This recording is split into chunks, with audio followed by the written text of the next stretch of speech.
نحمدہ و نصلی علی رسولہ الکریم، اما بعد فاعوذ باللہ السمیع العلیم من الشیطان الرجیم، بسم اللہ الرحمن الرحیم۔ اللہم صلی علی محمد وعلی آل محمد وبارک وسلم۔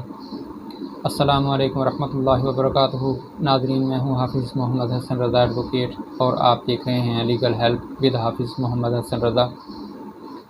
ہمارا موضوع اسپیسیفک ریلیف پر چل رہا ہے، تو آج ہم بات کریں گے کہ ایسا بائع کہ جس کی حقیقت نامکمل ہو تو اس کے خلاف مشتری جو ہے اس کے کیا حقوق ہیں۔ یعنی ایک ایسا شخص جو پراپرٹی بیچ رہا ہے لیکن اس کا ٹائٹل جو ہے اس کے نام پر کوئی چیز نہیں ہے، اور اس کا جو ٹائٹل ہے وہ نامکمل ہے، تو ایسے شخص کے خلاف جو مشتری ہے، جو خریدار ہے، اسے کون سے حقوق جو ہیں وہ حاصل ہیں۔ ایک ایسا شخص جس نے کسی دیگر شخص سے جائیداد خرید کرنے کا اقرار کیا ہو، اور ایسا شخص نامکمل حقیقت کا حامل ہو اور اسے جائیداد منتقل کرنے کے اختیارات حاصل نہ ہوں، تو صورتحال کیا ہوگی؟ جب خریدار نیک نیت بونا فائڈی خریدار ہو، تو دفعہ 18 قانون دادرسی خاص میں ایسے حقوق کا تعین کیا گیا ہے جو نامکمل اختیارات منتقلی رکھنے والے بائع کے خلاف خریدار مشتری کو حاصل ہوتے ہیں۔ نمبر 1 پر ہے کہ اگر بائع یا پٹا دہندہ جائیداد میں ایسی بیع اور پٹا کے بعد کوئی مفاد حاصل کر لیتا ہے، تو مشتری یا پٹا لینے والا ایسے شخص کو ایسے مفاد کی حد تک معاہدہ پورا کرنے پر مجبور کر سکتا ہے۔ یعنی کہ جب کسی شخص نے کسی پراپرٹی کو فروخت کرنے کا معاہدہ کیا، تو اس وقت اس شخص کا اس پراپرٹی میں کوئی حصہ نہیں تھا۔ جیسے کہ ایک موروثی جائیداد ہوتی ہے کہ باپ ابھی زندہ ہے اور اس کا بیٹا جو ہے وہ پراپرٹی فروخت کرنے کے لیے معاہدہ کر لیتا ہے۔ اب عام حالات میں تو جو مشتری ہے وہ ایسے بائع کے خلاف کسی قسم کا کوئی حق استعمال نہیں کر سکتا، لیکن سڈن کیا ہوتا ہے کہ جو باپ ہے اس کی وفات ہو جاتی ہے اور پراپرٹی جو ہے وہ اس بیٹے کے نام پر منتقل ہو جاتی ہے۔ تو اب جو مشتری تھا اسے حق حاصل ہے کہ وہ اس بیٹے کے خلاف جس نے جب وعدہ کیا تھا یا معاہدہ کیا تھا، تو اس وقت اس کا ٹائٹل جو تھا وہ نامکمل تھا، اس کے خلاف عدالت میں دعویٰ تکمیل معاہدہ دائر کر دے اور اسے مجبور کرے کہ وہ اپنا معاہدہ جو ہے وہ پورا کرے۔ نمبر 2 ہے کہ اگر جواز حقیقت کے لیے دوسرے اشخاص کی منظوری ضروری ہو اور وہ بائع اور پٹا دہندہ کی درخواست پر منتقل کرنے کے پابند ہوں، تو مشتری یا پٹا حاصل کرنے والا ایسے شخص کو مجبور کر سکتا ہے کہ وہ ایسی منظوری حاصل کرے۔ یعنی کہ 3 اشخاص ہیں جو پراپرٹی میں برابر کے حصہ داران ہیں، لیکن ان میں سے کوئی ایک شخص جو ہے جو معاہدہ کر رہا ہے وہ اس کے بات کے لیے با اختیار ہے کہ وہ دوسرے اشخاص سے کنسنٹ لے سکتا ہے، منظوری لے سکتا ہے۔ تو ایسی صورت میں جو بائع یا پٹا دہندہ ہے وہ اس بات کے لیے پابند ہوگا کہ وہ ان سے کنسنٹ حاصل کرے، اور مشتری یا پٹا حاصل کرنے والا جو شخص ہے وہ اسے مجبور کر سکتا ہے کہ وہ ان سے کنسنٹ لینے کے بعد وہ پراپرٹی اسے منتقل کروائے۔ نمبر 3 پر ہے جہاں بائع جائیداد کو بار سے پاک قرار دیتے ہوئے بیع کرے، لیکن جائیداد پر اتنی رقم کا بار ہو جو زر ثمن سے زائد نہ ہو، اور بائع صرف انفقاء کے رہن کا حق رکھتا ہو، تو مشتری اسے انفقاء کے رہن کرانے اور رہن سے انتقال حاصل کرنے پر مجبور کر سکتا ہے۔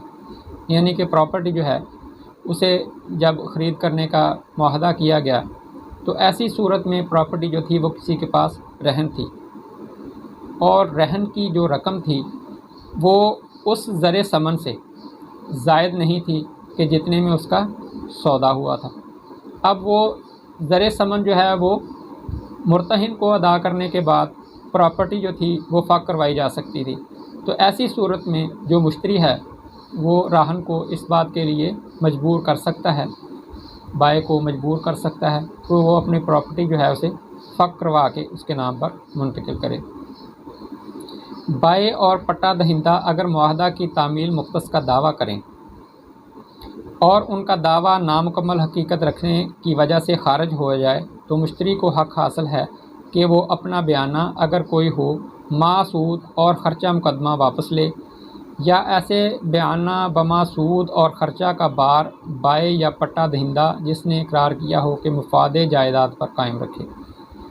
یعنی کہ اگر ایک شخص جو ہے وہ معاہدہ کر دیتا ہے لیکن اس معاہدہ کرنے کا اختیار نہیں ہے کہ وہ جائیداد کو فروخت کر سکے، اب اس کے خلاف دعویٰ دائر ہوتا ہے اور دعویٰ اس بات پر خارج ہو جاتا ہے کہ اس شخص کو معاہدہ کرنے کا اختیار حاصل نہیں تھا۔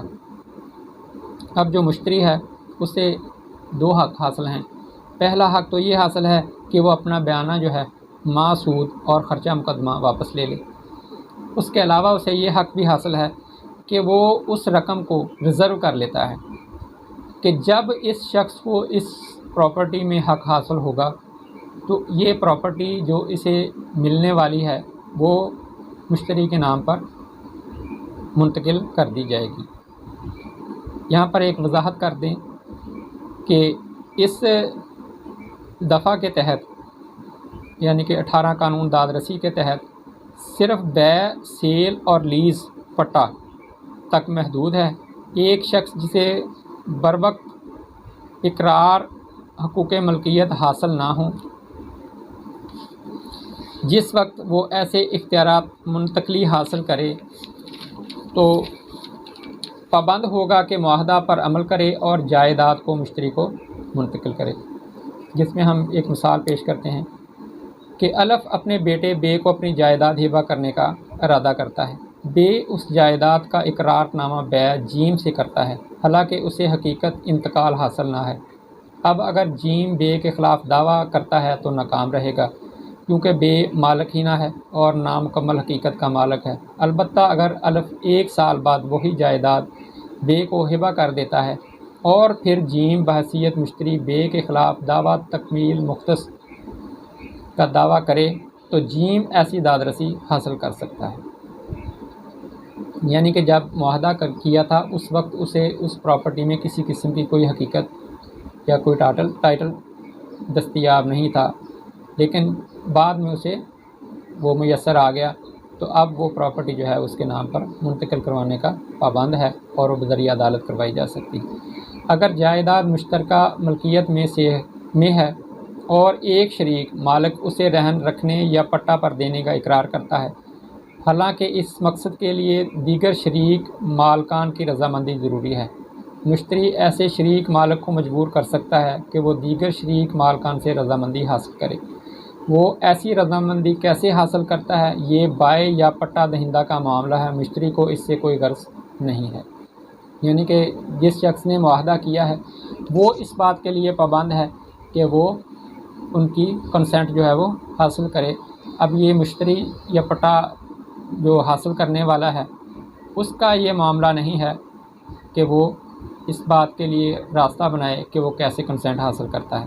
اگر نامکمل اختیار منتقلی رکھنے والا شخص اختیار منتقلی حاصل نہ کر سکے تو مشتری کو حق حاصل ہے کہ وہ زر بیانہ اگر کوئی ہے تو بما سود واپس لے، اور اگر دعویٰ کیا گیا ہو تو ان کے ساتھ وہ ایسے دعویٰ پر اٹھنے والے اخراجات بھی وصول کر سکتا ہے۔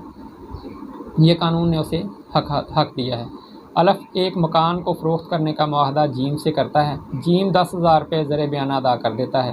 بعد ازاں کاغذات مال سے معلوم ہوتا ہے کہ اس مکان میں دال بھی حصہ دار ہے جو الف کا بھتیجا ہے اور نابالغ ہے۔ اب نابالغ حصہ دار کی موجودگی میں مکان فروخت نہیں ہو سکتا۔ جیم زر بیانہ بما سود واپس حاصل کر سکتا ہے۔ دفعہ ہذا بائے یا پٹا دہندہ کے خلاف دعویٰ کرنے اور بعد ازاں مفاد حاصل کرنے کا چارہ کار مہیا کرتی ہے۔ ایسے بائے اور پٹا دہندہ کے خلاف جو بوقت اقرار یا معاہدہ حقوق ملکیت نہ رکھتے ہوں یا نامکمل اختیارات منتقلی کے حامل تھے، بعد ازاں وہ حقوق ملکیت حاصل کرنے میں کامیاب ہو گئے تو ایسے معاہدہ پر عمل درآمد کرایا جا سکتا ہے۔ یہ تھا ہمارا آج کا موضوع۔ کہ جس کے تحت ہم نے یہ بات آپ کے سامنے گوش گزار کرنے کی کوشش کی ہے کہ ایک ایسا شخص جسے جب وہ معاہدہ کر رہا ہے کسی پراپرٹی میں کوئی حق حاصل نہیں تھا، لیکن بعد ازاں اسے وہ حق حاصل ہو جاتا ہے، تو ایسی صورت میں وہ شخص جو ہے وہ پراپرٹی جس کے ساتھ معاہدہ کرتا ہے اسے منتقل کرنے کا پابند اور ذمہ دار ہے، اور اگر وہ ایسا کرنے پر رضامند نہیں ہوتا تو بذریعہ عدالت اس سے وہ کام کروایا جا سکتا ہے۔ امید ہے کہ آپ کو ہماری ویڈیو پسند آئی ہوگی اور ہماری بات بھی سمجھ میں آ گئی ہوگی۔ آئندہ انشاءاللہ العزیز ایک نئے موضوع کے ساتھ آپ کے ساتھ ملاقات ہوگی، تب تک کے لیے اجازت دیجیے۔ جزاکم اللہ احسن الجزا۔ السلام علیکم۔